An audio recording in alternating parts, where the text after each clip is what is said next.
Euzu billahi mineşşeytanirracim. Bismillahirrahmanirrahim. Elhamdülillah ve salatu ve selamu ala Resulillah. Değerli arkadaşlar, Muhammed Ali Es-Sabuni'nin Et-Tefsirul Vadihul Muyesser adlı eserinden 24. cüz'ün 6. dersini yapmak üzere birlikteyiz. Zümer suresini işliyorduk. Efendim 10. ayete gelmiştik. Değerli dostlar, eğer bu ve benzeri çok sayıdaki derslerimizi beğeniyorsanız lütfen bizim kanala abone olun, destek verin, daha böyle çok faydalı eserleri sizlerle paylaşalım. Önce tefsirini yapacağımız ayetin mealini arz ediyoruz, ardından tefsirini okumaya devam edeceğiz. Estaizu billah. Kul ya ibadiyellezine Kul ya ibadillezine amenu taku rabbakum. De ki ey iman eden kullarım, de ki ya Muhammed, sen de ki ya ibadiyellezine amenu, ey iman eden kullarım, yani Allah'ın kulları, ittaku rabbakum, Rabbinize karşı gelmekten sakının. Ey iman eden kullarım, Allah Rabbinize karşı gelmekten sakının. Yani takva sahibi olun. Lillezine ahsanu fi hadihi dünya hasene. Lillezine ahsanu fi hadihi dünya, bu dünyada iyilik yapanlar için vardır. Hasene, iyilik vardır. Bu dünyada iyilik yapanlar için öte dünyada, hem bu dünyada hem öte dünyada iyilik vardır. Yani cennet vardır. Ve ardullahi vasi'a. Allah'ın memleketi, Allah'ın yani yaratmış olduğu yeryüzü geniştir. Yani dininizi yaşayabileceğiniz, gerektiğinde dininizi rahat yaşayabileceğiniz yerlere hicret edin, intikal edin. Allah'ın arzı, yani Allah'ın yeryüzü memleketi geniştir. İnnemâ yuvaffas sabirûne ecrahum bi gayri hisab. Ancak sabredenlerin mükafatı hesapsız olarak verilir. Yani sabredenlerin ücreti, mükafatı, ancak böylelerin mükafatı hesapsız olarak verilir. O mealini verdik ayet-i kerimenin, tefsirini okuyalım. Kul ya ibadillezine amenu taku rabbakum lillezine ahsanu fi hadihi dünya hasene ve ardullahi vasi'a. İnnemâ yuvaffas sabirûne ecrahum bi gayri hisab. Mealini vermiştik, tefsirini okuyoruz direkt. Ey kul li'ibadiyel mu'minine. Yani de ki, yani kul li'ibadiyel mu'minine, mümin kullarıma de ki, İctenibu maharimallahi, Allah'ın yasaklarından sakının. Allah'ın yasak kıldığı, haram kıldığı, dokunulmaz kıldığı şeylerden sakının. Ve khafu ikabehu, ve onun ağır cezasından korkun. Limen ahsana amelehu fid dünya es-saadetul kubra. Limen ahsana amelehu fid dünya, dünyada amelini, yani tutumunu, yaşantısını, davranışını güzel yapan, güzelleştiren kimseler için vardır. Es-saadetul kubra, en büyük saadet. O en büyük saadet vardır. Nedir o en büyük saadet? Vehiyel cennetu darun naim. O nimetler diyarı, nimetler yurdu olan cennettir. Ve ardullahi fesihatun vasi'a. Allah'ın arzı, yani Allah'ın memleketi, yeryüzü, fesihatun vasi'a, geniştir, engindir. Fesihatun geniştir, vasiatun engindir. فَاِذَا لَمْ تَقْدِرُوا عَلَى عِبَادَةِ اللّٰهِ فِي بَلَدٍ فَاِذَا لَمْ تَقْدِرُوا, gücünüz yetmezse, gücünüz yetmediğinde, ala ibadetillahi, Allah'a kulluk etmeye gücünüz yetmediği takdirde, fi beledin, bir memlekette, bir bölgede, bir coğrafyada Allah'a kulluk etmeye gücünüz yetmiyorsa, buna engel olunuyorsa, fehaciru ila beledin ahara, başka bir memlekete hicret edin. Ta'budune fihi rabbakum, o hicret edeceğiniz memlekette Rabbinize kulluk edesiniz, Rabbinize kul olarak yaşayasınız. تعبدون فيه ربكم واصبروا على ما ينالكم من المكاره والشدائد في هجرتكم واصبروا sabredin ala ma yenalukum başınıza gelenlere geleceklere sabredin gelecek neler minel mekarihi ve şedaidi nahoş durumlar mekarih nahoş durumlar ve şedaidi sıkıntılar efendim başınıza gelecek nahoş durumlar ve sıkıntılara sabredin fi hicretikum hicretinizde o hicretiniz sırasında ve hicret edip vardığınız yerde başınıza gelecek olan nahoş durumlara ve sıkıntılara sabredin. Fe inne cezâ'es sabirine la yuhsa ve la yuhsaru. Hiç şüphesiz sabredenlerin mükafatı. Fe inne cezâ'es sabirine hiç şüphesiz sabredenlerin mükafatı la yuhsa hesap edilmez ve la yuhsaru sınırlanamaz. Yani sınırsız ve hesapsızdır. La yuhsa efendim hesap edilemez ve la yuhsaru sınırlanamaz. O kadar çok. Nezelet fi Cafer ibn Abi Talib'in ve ashabihi. Bu ayet-i kerime Cafer bin Abi Talib. Abi Talib'in oğlu Cafer yani Hazreti Ali'nin kardeşi Cafer hakkında nazil olmuş ve ashabihi ve arkadaşları. Hazreti Cafer bin Abi Talib ve onun arkadaşları hakkında nazil olmuştur. Hine azemu alel hicreti min Mekke'te ilel Habeşe. Efendim Mekke'den Habeşistan'a hicret etmeye karar verdiklerinde hine azemu yani karar verip yola düştüklerinde neye? Alel hicreti. Hicrete karar verip hicret etmeye karar verip yola koyulduklarında min Mekke'de ilel Habeşe Mekke'den Habeşistan'a firaren bi dinihim yani dinlerini dini hayatlarını düşmanlarının elinden kurtarmak için firaren yani dini hayatlarını kaçırmak yani kurtarmak için bir dinihim dinlerini vel garadu et teşci'u ve tenşitu lil hicreti. Bu ayetten amaç vel garadu bu ayetten amaç et teşci'u teşviktir ve tenşitu efendim motive etmedir. Tanşit motive etmedir. Lil hicreti hicret için teşvik ve motivasyondur. Motive etmedir. Kul inni umirtu en a'budallaha muhlisan lehu'd-din. De ki ya Muhammed inni umirtu. Bana emredildi. Bana emredildi. Ne emredildi? En a'budallaha Allah'a kulluk etmem. Etme bana emredildi. Allah'a kulluk etmek. Etmek bana emredildi. Nasıl Allah'a kulluk etmek? Muhlisan lehu'd-din. Dini hayatımı Allah için arındırarak yani halis tutarak efendim samimiyetle yerine getirerek dini hayatımı ve bu şekilde Allah'a kulluk etmem bana emredildi. Ve umirtu li en akune evvelel muslimin ve Müslümanların ilki, Müslümanların başı olmam bana emredildi. Ey kul lehum ya eyyuhar rasul. Yani onlara de ki ey elçim, ey Resul, ey elçim onlara de ki inne Rabbi emarani bi en uhlisal ibadete lehu vahdehu. İnne Rabbi hiç şüphesiz ki Rabbim emarani bana emretmiştir bi en uhlisal ibadete lehu vahdehu. İbadetimi, kulluğumu sadece onun için samimiyetle yapmamı bana emretmiştir. Ve emarani bi en akune evvelel muslimine min hadhihi ümme. Bu ümmetten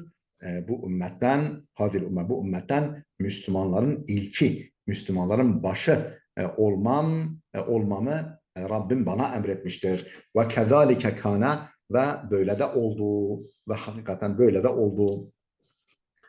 Fehuve yani Hz. Muhammed sallallahu aleyhi ve sellem evvelu men hâlefe dine ecdadihil Arap atalarının dine ecdadihil Arap atalarının dinine ilk muhalefet eden kişi oldu. Hz. Muhammed sallallahu aleyhi ve sellem fehuve o evvelu men hâlefe dine fehuve evvelu men hâlefe dine ecdadihil Arap atalarının dinine ilk muhalefet eden odur. Fehala'al asnâme ve hattahuma putlardan sıyrıldı, putlarla bağını tamamen kopardı ve hattahuma ve onları kenara attı. Onları terk etti. Zaten hiç putperestlik yapmamıştı. Hiçbir zaman puta tapmamıştı. Efendim putlardan beri olduğunu haykırdı ve hattahuma ve onları aşağıladı, onları fırlattı, attı. Ve esleme veşehu lillah ve esleme veşehu lillah, efendim kendini tamamen Allah'a teslim etti. Yönünü tamamen Allah'a çevirdi. Ve da'a ila tevhidihi ve ibadetihi, ve Allah'ın birliğine ve ona kulluğa insanları davet etti. Kul inni ahafu in asaytu rabbi azabe yevmin azim. De ki ya Muhammed, inni ahafu in asaytu rabbi azabe yevmin azim.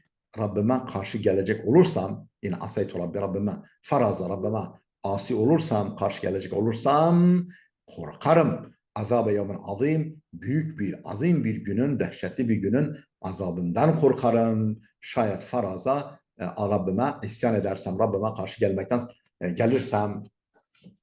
Ey ve kul lehum eyda, yine yani yine onlara de ki inni ahafu in asaytu emrallahi, efendim Rabbimin emrine karşı gelirsem ben ve abadtu gayrehu, Rabbimin emrine karşı gelirsem ve ondan başkasına taparsam, kulluk edersem korkarım en yuazzibani Allahu yevmel kıyameti, kıyamet günü Rabbimin Allah'ın beni azap etmesinden korkarım. Ne ile azap etmesinden? Binari cehenneme, cehennem ateşiyle bana azap vermesinden korkarım, beni azap etmesinden korkarım. Vel maksudu zecrun nasi an ma'siyetillahi. Bu ayetten maksat, vel maksudu, bu ayetten amaç zecrun nasi, insanları vazgeçirmektir. İnsanları men etmektir, vazgeçirmektir. An masiyetillahi, Allah'a karşı gelmekten, Allah'ın emrine asi olmaktan, isyan etmekten insanları men etmektir, alıkoymaktır. Fe izâ kâner rasûlü alâ celaleti kadrihi hâifen min azâbillah فغيره أحق وأولى بالخوف. فإذا كان الرسول, Rasul olursa, Rasul yani Allah'ın elçisi olan Muhammed olursa, ala celaleti kadrihi, kadrinin yüceliğine rağmen, bunca efendim kadrinin bunca büyüklüğüne rağmen, kadrinin bu kadar yüceliğine rağmen, bu kadar değerli olmasına rağmen Rasul olursa, ne olursa haifen min azabillah, Allah'ın azabından korkar olursa, Allah'ın azabından korkarsa فَغَيْرُهُ أَحَقُّ وَاَوْلَى بِالْخَوْفِ, başkaları Allah'tan korkmaya daha layık ve daha önceliklidir. Haydi Allah'tan korkmalılar ve Allah'a karşı gelmekten sakınmalılar. Yani Allah ona torpil geçmiyorsa ondan başkasına hiç kimseye torpil geçmez. قُلِ اللّٰهَ أَعْبُدُ مُخْلِصًا لَهُ الدِّينِ فَاعْبُدُوا مَا شِئْتُ مِنْ دُونِهِ. Kul, de ki ya Muhammed, Allah'a a'budu muhlisan lehu'd-din. Ben dini hayatımı sadece onun için arındırarak, safi, temiz, halis tutarak sadece Allah'a kulluk ederim. Kul, de ki Allah'a a'budu. Sadece Allah'a kulluk ederim. Muhlisan lehu'd-din, dini hayatımı onun için safi, halis tutarak, yani hiçbir şey dini inancıma, dini hayatıma karıştırmayarak, başka hiçbir amacı. Fa'budu ma şi'tu min dunihi. Siz haydi bakalım ondan başka dilediğiniz nesnelere tapın bakalım. Siz min dunihi, Allah dışında efendim dilediğiniz nesnelere, putlara, heykellere, ağaçlara neyse tapın bakalım siz. Ey kul lehum, yani onlara de ki ya Muhammed, onlara de ki ana a'budullaha muhlisan lehu ta'ati ve ibadeti. De ki ya Muhammed onlara, ana a'budullaha, ben Allah'a kulluk ederim, muhlisan, halis tutarak, samimi tutarak, safi tutarak, taati onun için, taati ve ibadeti, taatimi ve ibadetimi sadece onun için halis tutarak, efendim art niyetsiz, efendim başka amaçlar karıştırmaksızın bu şekilde tutarak ona kulluk ederim. La a'budu ahaden sivahu, ondan başkasına tapınmam, ondan başkasına kulluk etmem. Fa'budu entum, haydi siz kulluk edin bakalım. Maşi'tum, haydi siz dilediğiniz maşi'tum, dilediğiniz şeye kulluk edin bakalım, tapının bakalım. Minel asnami vel evthan, putlara, heykellere. Vel emru huna leysa ala hakikati. Haydi siz tapının, Allah'tan başkasına tapının derken buradaki emir gerçek manasında değildir. Yani Allah, yani peygamber hadi putlara tapın yani demek istemiyor. Vel emru huna, buradaki emir, yani tapın bakalım emri leysa ala hakikatihi, hakiki manasında değildir. Bel huve ala vecihil vaidi ve tehdid, bilakis vaid, yani gözdağı ve tehdit üslubuyla böyle söylenmiş. Yani gözdağı ve tehdit anlamındadır. Kekavlihi subhanehu, tıpkı şu ayet-i kerimede olduğu gibi, Cenab-ı Hakk'ın şu ifadesinde olduğu gibi, İ'melû mâ şi'tum innehu bima ta'melûne basir. İ'melû mâ şi'tum. Dilediğiniz yapın bakalım. Dilediğinizi keyfinizce davranın bakalım. Dilediğinizi yapın bakalım. İnnehu bima ta'melûne basir. Hiç şüphesiz Allah yaptıklarınızı çok iyi görendir. Yani yanınızda kar bırakmaz. Efendim karşılıksız koymaz. فَهُوَ أُسْلُوبُ تَهْدِيدٍ وَوَعِيدٍ. Dolayısıyla bu bir gözdağı, tehdit ve gözdağı üslubudur. Kema yaqulu seyyidu lil abdi. Efendim bir efendinin kölesine şöyle demesi gibi, yani efendinin, patronun hizmetkarına şöyle demesi gibi, i'mel ma şi'te. Dilediğini yap. Dilediğini yap bakalım. Ey fesevfe telqa cezaeke, yani sen cezanı görürsün. Sen karşılığını, cezanı görürsün. Dilediğini yap bakalım. Öyle davran bakalım. Sen cezanı çekersin demek gibi. Kul innel khasirînellezîne hasiru enfusahum ve ehlihim yevmel kıyameti elâ zâlike huvel husranul mubîn. De ki ya Muhammed, yine innel hasirîne, gerçek manada hüsrana uğrayanlar, ellezine hasiru enfusahum ve ehlihim yevmel kıyameti, kıyamet günü hem kendilerini hem de ehlini, yani çoluğunu çocuğunu yitirenlerdir, helak edenlerdir, kaybedenlerdir. Ve zâlike huvel husran, elâ zâlike huvel husranul mubîn. Haberiniz olsun ki bu apaçık bir hüsrandır. Ey hâzihi hakikatul husran, yani gerçek husran budur. Ey yani hâzihi hakikatul husran, efendim husranın hakikati, yani gerçek hüsran işte budur. En yuhsirel insanu saadetehu, en yahsirel insanu saadetehu, insanın kendi saadetini yitirmesi. Ve zâlike huvel husranul lezî ma ba'dehu husranun. Ve zâlike, bu huvel husranul lezî, öyle bir hüsrandır ki ma ba'dehu husranun, ötesinde hüsran yok. Daha büyük hüsran yok. ثُمَّ أَخْبَرَ تَعَالَى أَمَّا يَنَالُهُ مِنْ صُنُوفِ الْعَذَابِ وَالْبَلَاءِ. Değerli dostlar, burada duralım. Gelecek dersimize kadar Allah'a emanet olun.